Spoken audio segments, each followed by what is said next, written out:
We start 5-on-5 on the ice. The Islanders drop an absolute heartbreaker in Game 7, falling one game shy of the Stanley Cup Final in a 1-0 loss to Tampa Bay. The defending champion Lightning will now take on Montreal in this year's finale.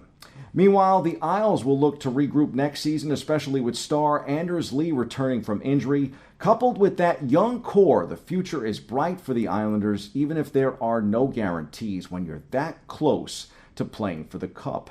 The Isles at least send off their fairy tale history at Nassau Coliseum with a memorable OT Game 6 win. They'll move into a new building next season.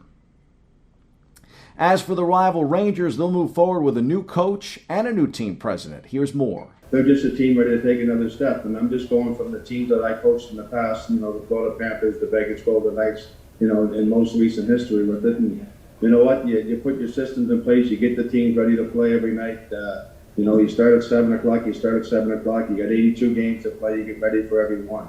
So we're going to see what happens. I'm not going to worry about what happened in the past with the team. We're turning the page, we're moving forward, and like I said, when I look at the roster, when I got the opportunity to be named the head coach of this team, I was really excited to see our roster, and I know we're going to take a big step, and hopefully it's a real big step. Our Big Apple hockey send-off leads off 5-on-5. On the WNBA hardwood, the New York Liberty come in at number 4 on the front end of 5-on-5, leaping into the win column to improve to 8-8 on the young season. We go back inside the locker room for more.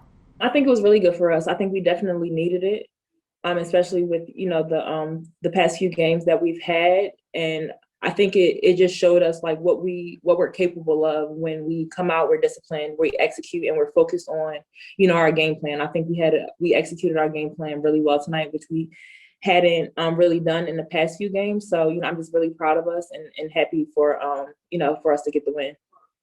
Meantime, on the baseball diamond, winning is becoming the norm for the Mets, even if their offense may not be as good as their pitching. Mets star Michael Conforto highlighted a nice weekend for the club last weekend with a walk-off sac fly. We caught up with Conforto and the Mets. It was incredible. I don't know what the attendance was, but it had to be the highest in years, and they were rowdy, that's for sure. A lot of cheers. A lot of positivity. On the flip side, what's wrong with the Yankees and Garrett Cole? The Bombers and Cole look mortal these days. They get swept by first-place Boston. Here's the pinstripe ace on a poor outing. I think everybody was well aware of the importance of the game. It's a pretty brutal feeling, to let the team down like that. So, obviously wanted to come out and be able to give us a good chance to win, and wasn't able to do that today. We got to find a way. I mean, this is, the inconsistencies of, the 2 steps forward, come up here in a big weekend series, and take a giant step back. That inconsistency has kind of defined us so far, and we got to find a way to be more consistent. The Mets and Yankees come in at number 3 and number 2 on our top 5 of 5-on-5. 5 stories from the weekend that you may have missed before looking ahead at 5 stories to watch out for this coming weekend. In at number 5, Fabio Coentrao scores his 4th MotorGP win of the season in the Dutch GP as Garrett Gerloff, the first American rider in the Premier Division in 5 years, finishes barely outside the points in his series debut. Fabio in MotoGP and another Max Verstappen victory in Formula One last weekend. Those two are dominating the 2 premier motorsports in the world. Here's 5 for this weekend and the week ahead.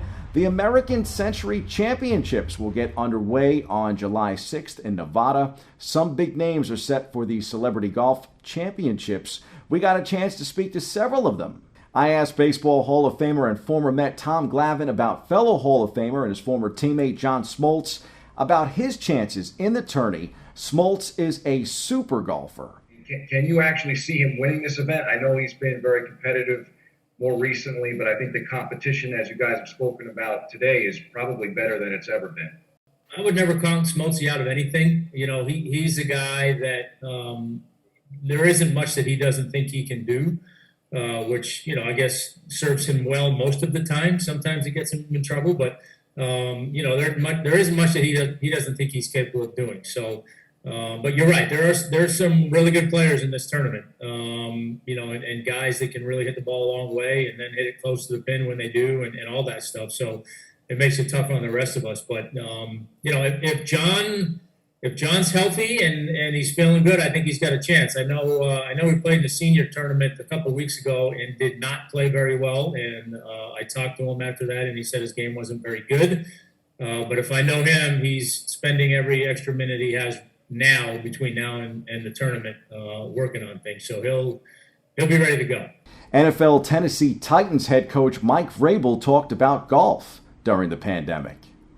Those guys have a lot of time on their hands, and they're usually good golfers. So Brett Kern's a very good golfer. And then there's a sprinkling of guys that do play. And I think that it's a great way to get out to do something other than be at practice or be at work, but also be with teammates and laugh and try not to take yourself too seriously. And our longtime friend of the show, Justin Tuck, explained the nerves of the tourney as opposed to Super Bowl nerves from his days leading the New York Football Giants. Playing in the Super Bowl, that's the stuff that we've done since playing football is something I've done since I was a kid. I mean, and playing in front of TV, something I've done since college, right? So I'm pretty used to that. But having to hit a nice little cut off the first tee with my driver in front of 25,000 people, I'm not used to that. So yeah, that part of it will be nerve-wracking. I might just take my putter out on hole one just to make sure I can get the ball down the fairway a little bit.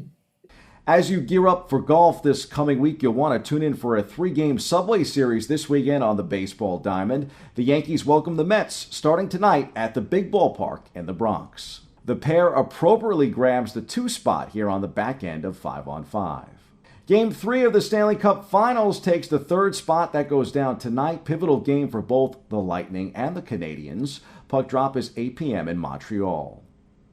And in at number 4, Wimbledon opened last week with a terrific first round. The oldest tennis tournament in the world keeps rolling through July 12th. Check Wimbledon.com for match times and the latest. And last but certainly not least, we'll travel around the world and have the inside story of the world's fastest Indian on Monday morning's Open. Don't miss it. That's 5-on-5. To the C-list we go.